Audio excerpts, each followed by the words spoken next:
Hey everybody, so this is a farm irrigation scheduler. Today I want to show you how you can quickly record, view, and share your farm irrigation schedule with your help, whether you're in the office, on the go, on your phone, on your computer.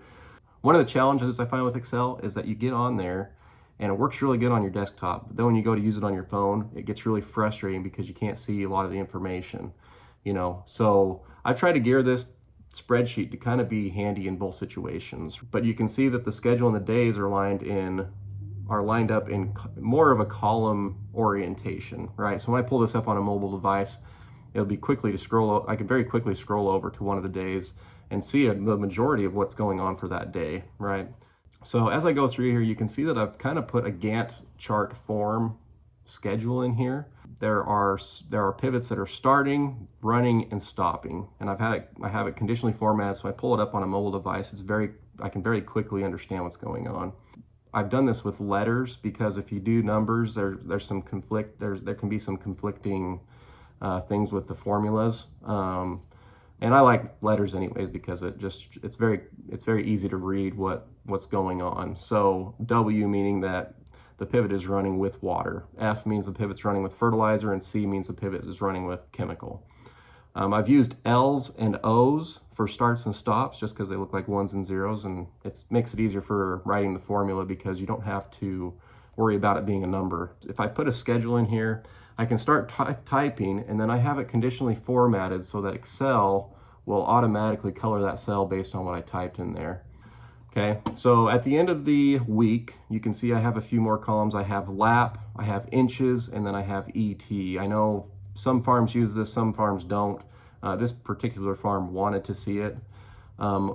Their standard procedure for running pivots is to run it in a lap time. So how long does it take the pivot to go around? And in this case, I put 24.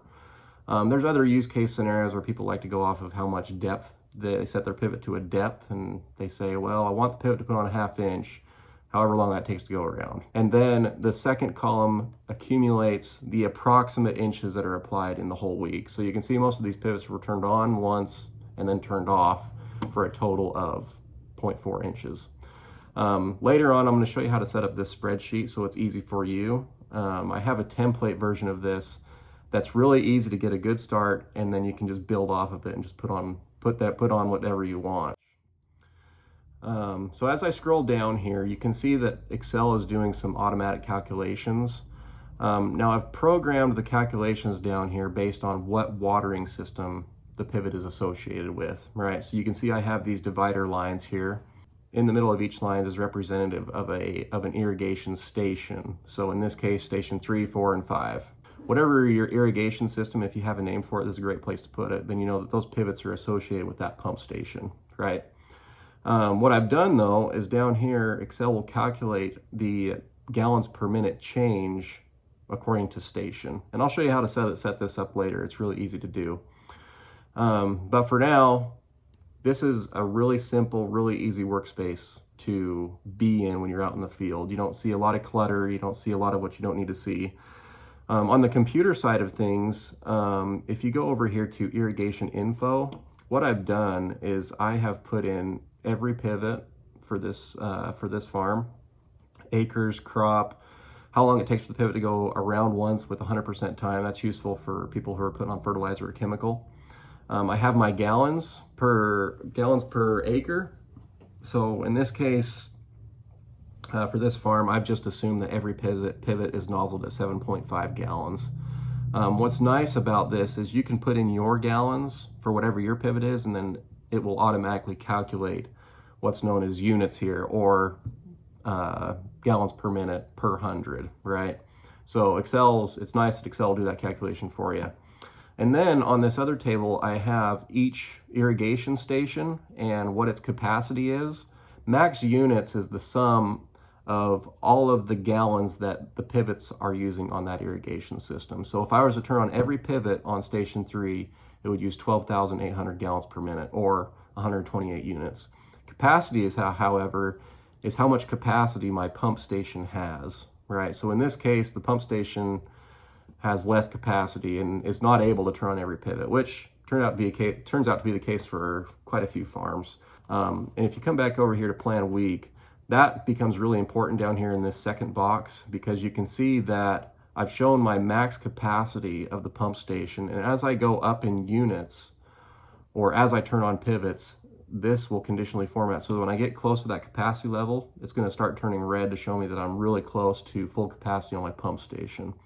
So like I said, it's also in vertical orientation form so that it's very easy to scroll down and just see where you're at gallons per minute wise. I've added notes just to kind of keep the plan week kind of free of clutter. I've moved the notes to a different page. In this case, as an example, this farm uses night irrigators, so they have people checking pivots 24 hours a day. They have day shift and night shift. So you can see I have the notes broken up per shift. So as someone comes in from their shift, they can write a note there and say, hey, such and such pivot is running with fertilizer, check this, this, and this. You know, you can kind of put your notes in there. And then we have the daily water sheet. This is really nice because you can just print out one shift, and then your help doesn't have to see the whole week, which can be really confusing. If you were to work in this space, if I was to print this off, it'd be really easy to confuse the days if it's printed out on a piece of paper, and it'd be really easy to misread if they turn all these pivots on thinking that it's Wednesday, but it's actually Thursday, right? So the daily water makes it nice because then you can just come up here and you can select a shift, and then it'll bring in only that section of the weekly schedule. This is a different example of a farm who has an irrigation system, and what they wanted to do was they wanted to be able to schedule their pivots, but then they wanted the spreadsheet to calculate not only units, but also calculate what pump should be on. It makes it hard to standardize this because irrigation systems are so customized anyways. I mean, there's not a single one that's the same. So I made this one for them so that they could very quickly enter a schedule, and then it would also tell them what pumps should be on based on station. So in this example, you can see we kind of have the same thing, but it makes it easy because if I come over here, I know that Tuesday morning at 8 a.m., this tells me exactly what pivots are running, and it tells me what pumps should be on according to how much their capacity is, right? I've added some other parameters in here. I know some farms will wait till after the first of the month to turn on one of their big pumps. So I put that functionality in here so that I can arrange the pump configuration based on what you want your parameters to be. So if I have a low demand, then it's gonna adjust it so that I'm not turning on my big pump. So it'll warn me, it'll say, are you sure you want to turn on more pivots? Because then you'll have to turn on a bigger pump. They don't have any VFDs, so they have a discharge pipe. So if it gets up to a certain amount of pressure, it will discharge water so that you don't blow up your main line. This tells you how much water is discharging. So this makes it nice because as you're writing your schedule, you can also adjust it so that you're not discharging a bunch of water and that your irrigation system is a little more efficient. Daily water is the same. I can come up here, I can select a day, and then it'll tell me what pivot should be on and what pump should be on for that shift. So anyways, I want to show you the template form of this. That makes it really easy to build out, okay? So this isn't, there's not a lot of bells and whistles on this. This is meant to be simple so that you can use it. If you'd like a copy of this, check the link in the description and get yourself a copy. But this is the very basic version that I've made so that it's easy for you to come in here. You can add anything you want to this. I mean, it's Excel. It's very customizable. So you can come in here. Everything, all the conditional formatting is the same. If you need to add pivots, just go ahead. This is in table form, so you can just keep adding rows if you need to. If you have more pivots, or if you have less pivots, you can take off rows. But you can see I have the pivot, the units, the crop, and then I have system. So you can put however many systems you want in here, and down at below, it will calculate for each system. And this is the same case. If you need more rows, if you have more systems, just add rows to your calculations, and then you can copy the formulas down, and then it should work. Just with some basic Excel knowledge, this is very easy to scale up if you need to. So yeah, here's just your basic information. I have a notes page. In this case, since there's only one shift per day, it makes it nice because if it's Monday and I know I'm going to be finishing up fertilizer, say on Friday or Saturday, I can put a note right here that says close valve on FERT tank. And that's nice, because then I won't have to try to remember on Friday to remind my help to shut the tank when they turn the fertilizer pump off, right? So when I come over here to Friday, go Friday, it'll tell you on pivot 109, we need to close the valve on the FERT tank. And then I have to try to remember that on Friday. So I really like having that functionality so that you don't forget. Again, here's your irrigation info, and this is the same. This is just in table form. You can add as many rows as you want. You can put your package gallons in here.